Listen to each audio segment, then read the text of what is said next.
Mang sabar. Nampo si Jumin tu euy. Geus balik. Oh, geus balik. Oh, heuh nuhun nya we coba majikan neangan, Bro.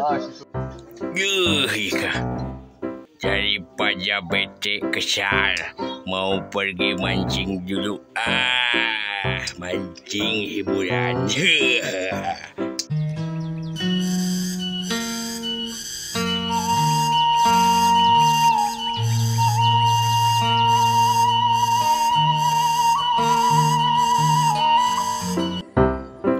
Hadir lainnya jalannya nya. Aduh, Rika. Haji seganya. Nya. Haji ya benar. Haji Aduh, ya balik di kebun secara rapi kia. Balik ke dah.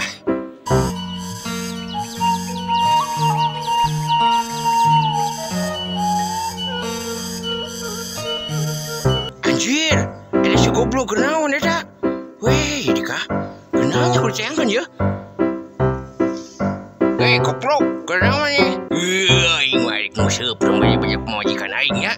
Aing ngusap, senang, yang penting mah aman. Aduh, Dika goblok semua. An kita weh, pegawai yang ngusap dah. Anjir, Dika.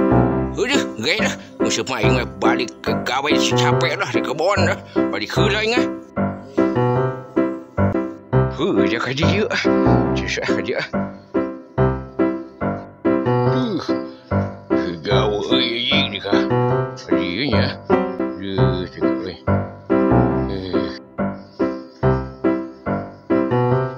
Bang Syawal, orang itu ada. Gue macam Syawal oi. Aku boy. Cakap nak going dah. Ya.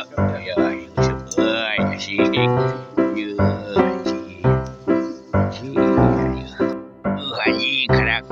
Saka dia aing macam menang lobak deui goblok. Balik senang lobak mah balik.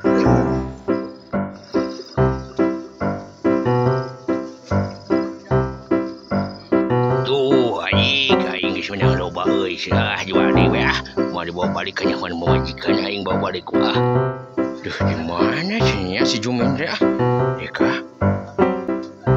Wah, coba tanyakan dulu si botak tu. Botak. Weh, botak. Botak. Banget. Yang posi Jumin tu. Kapan ini? Kau kena tanyakan ke si Sabar. Oh, si Sabar. Okey dah. Siap. Terima kasih. Cun dulu. Tanya ke Mang Sabar. Mang Sabar. Nampo si Jumin tu euy. Geus balik. Oh, geus balik. Oh, heuh nuhun nya we coba majikan neangan, Bro. Oh, siap. Nuhun Mang Sabar nya.